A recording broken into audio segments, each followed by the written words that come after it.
Hello everyone, I hope you're doing alright. Today I have for you a gameplay from Mr. Davish. Dav, thank you very much for sending in this game. I really do appreciate it. If you have a game that you want to be featured, by all means, I don't care if you're a god or if it's your first game ever, send me your games at bigsgaming@gmail.com. I'd love to review with you. There's always something that we could be pulling from these games, from the very nitpicky to the very basic, that hopefully we can all benefit from.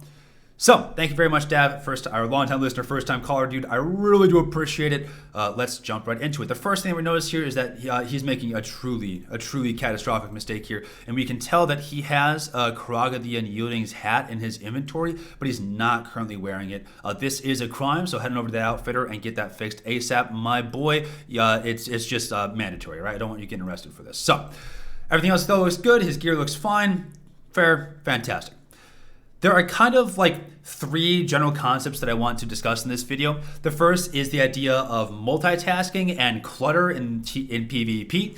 The second is using our defensive cooldowns. And the third is just generally doing something, all right? So first, let's talk about our clutter, and especially when it comes to PvP, we have to find ways to free our brain up to actually be focusing on what's important happening around us, right? The human brain is terrible at multitasking. It doesn't do it well. We have to find ways to make the information that's happening on the screen easy for our brains to process. So how can we do that? We have a couple of very easy ways that we can clean up some of our gameplay and free us up to actually be focusing on what's happening around us. For example, let's take a look at Dav's UI very quickly.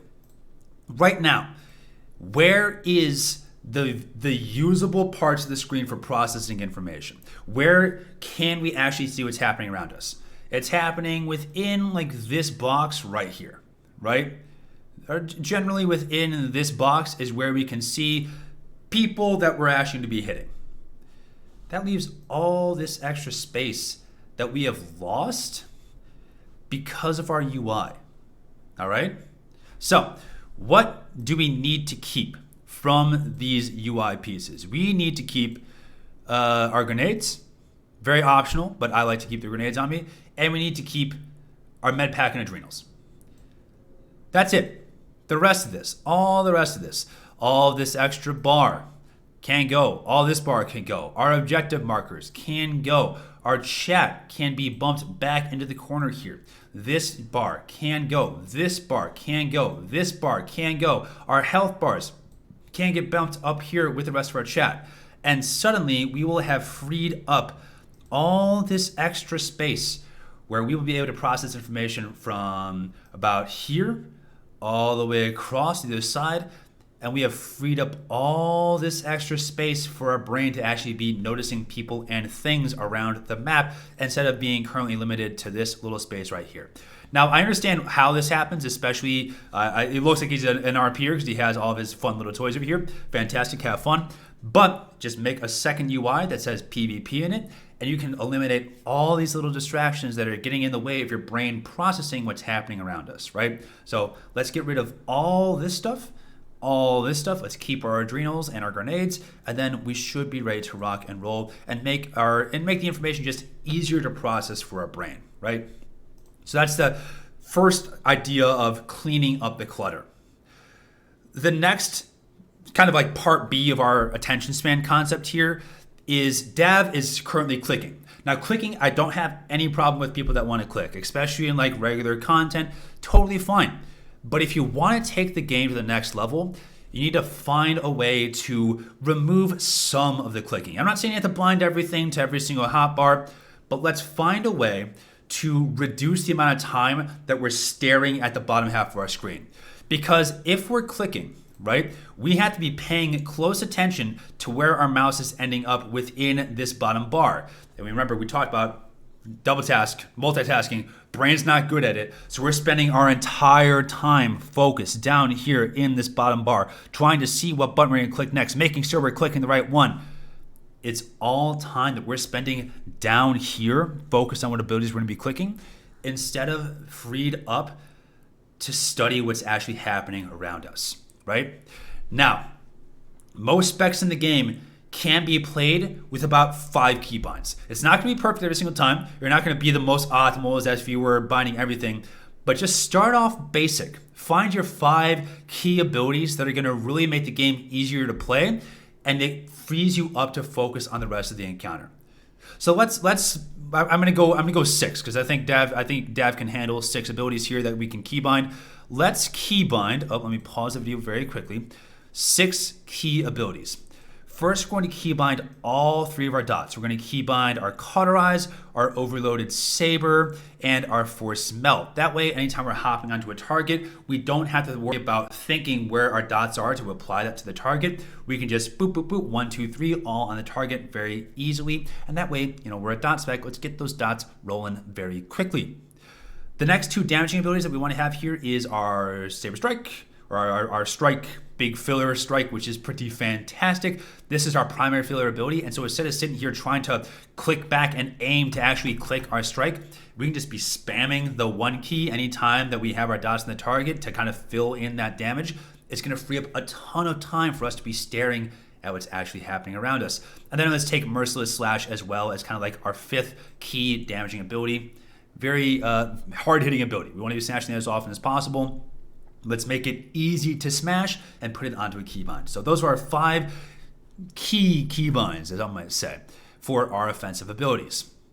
And finally, if you have not bound any defensive abilities yet, let's take Rebuke or any one of our generic defensive cooldowns. A lot of classes have a DCD that's relatively quick to pop, like snipers and operatives have Shield Probe, Sentinels have Rebuke, etc. Find like an easy to pop defensive cooldown and bind it right here. All right, you're gonna bind it to the middle mouse button. That way, anytime you're hopping into combat, we don't have to be thinking, oh my goodness, what keybind is coming next? I need to find and make time to pop this keybind. No. Bind it to the middle mouse button, and that way you can pop it relatively frequently. It has a relatively low cooldown, and it's not gonna be ever like wasted sitting in our bar, right? So those are the 6 abilities that we're going to bind for Sentinel, but that can be applied across a multitude of classes. Find your 5 key abilities, keybind them, and it'll free you up to actually be paying attention to the big map going on around us. That way we can actually be focusing on the people, we'll be swapping targets, easily identifying who needs to die and who is, close to death. So those are the kind of general concepts that I wanted to focus on around focusing and just general paying attention within the match. The next thing that Dav is doing well, he's actually doing a good job of this, is he is not afraid to pop his defensive cooldowns, right? You can see here we already spent our Saber Ward. When he's getting into combat, he's getting targeted, he's not afraid to pop those defensive cooldowns. You can't take them with you, all right? There's nothing you can do to save these defensive cooldowns. Spend them, please. They have a relatively short time frame for the cooldown, so you can't take them with you. Spend those defensive cooldowns relatively quickly, all right? You're going to very much appreciate it. But there are going to be times where we can be a little faster on the draw. And this kind of goes back to the concept of having those offensive coolbounds or keybounds bound, so that way it's easier to click and faster to get to them. So for example, right up here, we're about to encounter a sniper that's going to have his way with us. Now he's going to, let me back up real quick. Davish done a very fine job of popping his defensive cooldowns. He's root broken with the Force Camo. He's popped his Saber Strike before. However, in this situation right here, let's play for 2 more seconds. We're going to run into a little bit of problem with this sniper. He's gonna get us, right? But what we haven't done, and this is something that a lot of players miss, is because our adrenals and our med packs are living over here in no man's land on our UI, we haven't really thought about them, have we? We're gonna go this entire match and not pop a single Warzone or a single adrenal, which means that we're missing out on a whole lot. Because there's a good chance that we can get this guy if we spend our defensive cooldowns accordingly. If you spend your med pack, you're suddenly back up at like 40% to deal with him. If you spend that adrenal is like a 15% DR on a very short cooldown. You could be spamming it as much as you like. It's free damage reduction. We can get there. We have our Guarded by the Force, which isn't keybound, which means that we would have to take extra time to go over there and bother to click it when we could be doing damage, right? So that's a very long-winded way to say, if we had this less cluttered and we had these keybound, it's easier for us to access them when we really need them, and it frees up our brain to actually focus and hit those buttons and do damage to the guy instead of sit here and, you know, take the dick. Now, it's totally fine. Like, this happens to everyone. You know, you're not going to win every single encounter. However, we were closer to getting this guy than people might think. If we had popped that MEDPACK, if we'd popped the ADRNAL, if we had guarded by the force bound, it's very simple ways to be turning the tides in those fights. Because Dav was close to getting him there. If he pops those defensive cooldowns, I think he might have got him, bro. So just little things, especially when it comes to ADRNAL and MEDPACK, spend them. Spend them liberally. The game vomits them at you at a ridiculous pace. Spend them, spend them, spend them. You don't need them. You can't take them with you. There's no benefit to having 13,000 of them like I have in my inventory. Spend them, spend them, spend them. Another thing that Dav is doing really well in this match is that he's doing something. A lot of players, when they are, well, I say as he has to tab out here to make sure he's actually recording. It was actually a very funny moment. A lot of players, when they're going to PvP, kind of become paralyzed. And they take a lot of time between every single one of their actions. Dav is doing a really good job of always hitting a ability. It doesn't matter if it's always the right ability. There are times where it could be optimized, where he could be, you know, hitting his merciless slash faster, he could be hitting his dots faster, but he's doing a really good job of always hitting something. A whole bunch of damage can be done in this game by hitting auto attack over and over and over again. But people are paralyzed and they find a way to be really slow in their movements. You don't have to be perfect every single time. I'm not asking you to follow perfectly your rotation every single GCD. And oh my goodness, it was awful that you spent your saber throw here when you should have used your melt. No. I don't really care.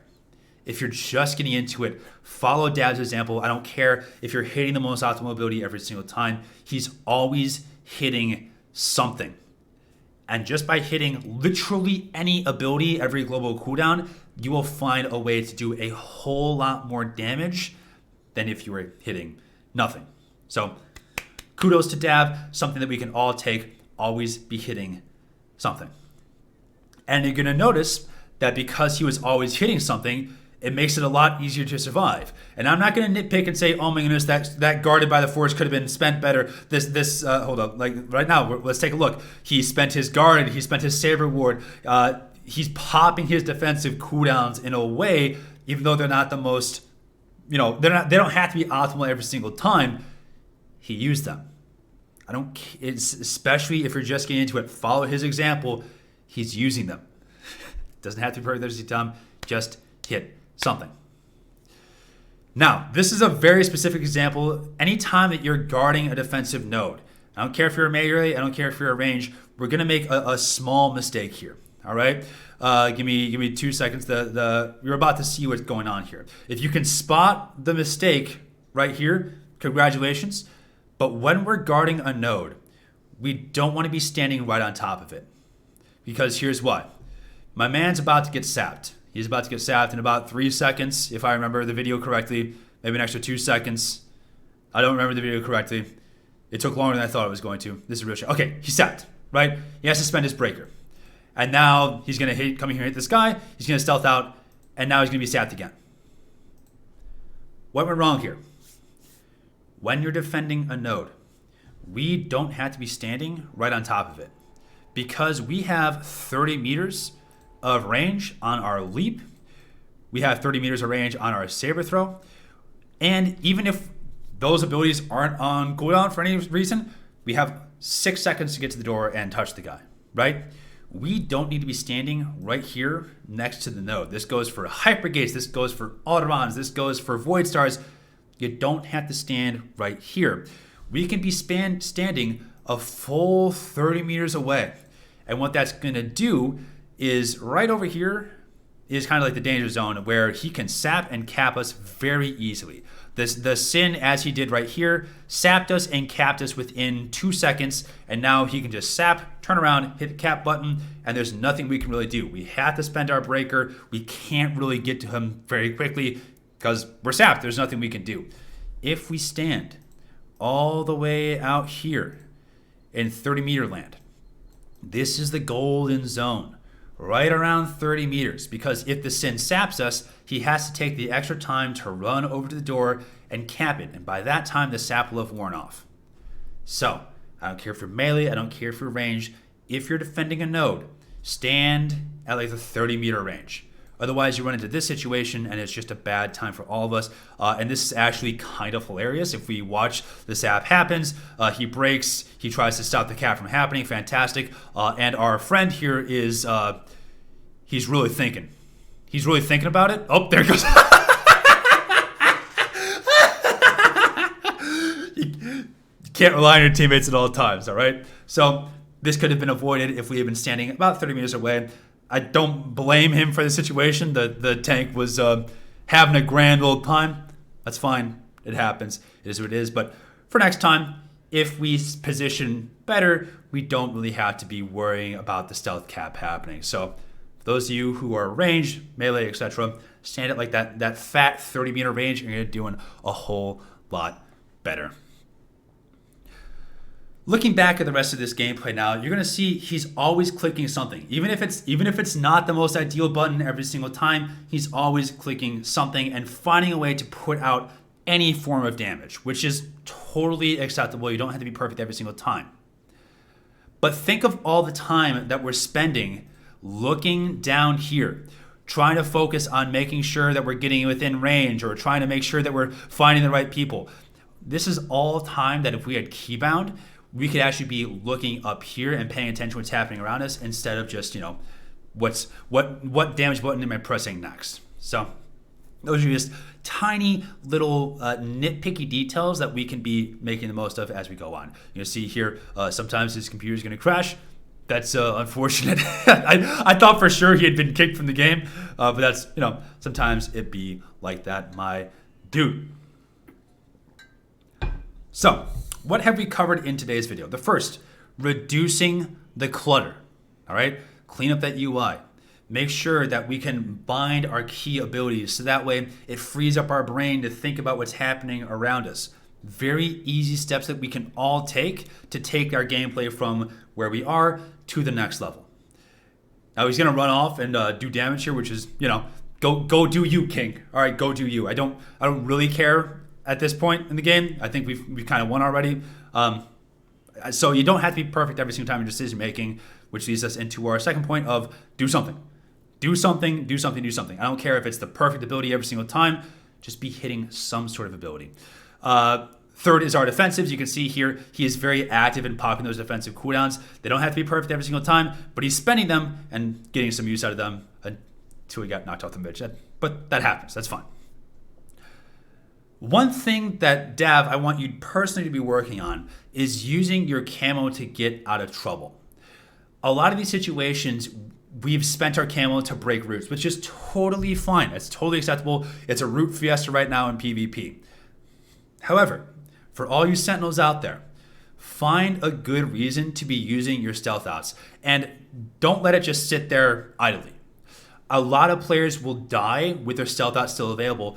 There's a chance you can stealth out in predation and run to a MEDPACK or run to your friendly teammates instead of sitting here and just embracing death. So that's one thing that I would be working on is spending that fat stealth out, my dude.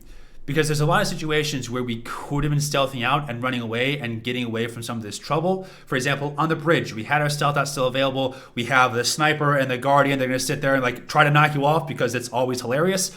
If we use a stealth out in there, we have the opportunities to, duck away. There's gonna be some situations coming up here where we're gonna be in kind of trouble, where if we'd pop a stealth out, it gets our enemy team off of us. It gets us into a much more manageable situation. So don't be afraid to pop that stealth out. He's done a very solid job of popping his saber ward of his guardian. Pop that stealth out. You're gonna find a lot more ways to survive, my dude. And then finally, we talked about defensive positioning.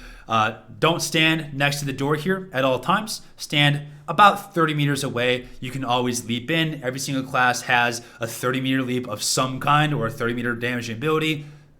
You don't have to worry about sitting here on top of the door. You get no benefit from like parking your backside on the door itself. Stand like 30 meters away. You can always leap in. It stops the enemy team from stealth capping you. I can hear all the stealth objective Andy's currently raging at me because I've exposed the secret. It's fun. It sounds like a them problem, right? All right, good. So those are the brief tips that I can provide to you, Mr. Davish. Hopefully you all found this a little bit useful. If you have any questions, comments, complaints, concerns, conundrums, etc., by all means, send them my way. I'd love to help you guys take you to the next level. And again, you don't have to be great. You don't have to be perfect. I just want to see your gameplay so that way we can all pull little lessons here and there that we can hopefully all benefit from. So that's kind of all I have. You have any a VOD you want to send in, by all means, bigsgaming@gmail.com. Send it my way. And this is, I'm sorry, I'm pulling out of my outro here. If you stealth out here, we live this very easily, right? We can stealth out, predation away, get away, fantastic. Instead, we run into this, like, die situation, which is not always the greatest. However, good job, dude. Very proud of you. If you have any VODs you want to see, bigsgaming@gmail.com, send it my way. I'd love to have it, my dudes. Thank you again, Dav, for sending in your VOD. I really do appreciate it. And, I don't know, like, comment, subscribe, or don't, I don't really care. Be you.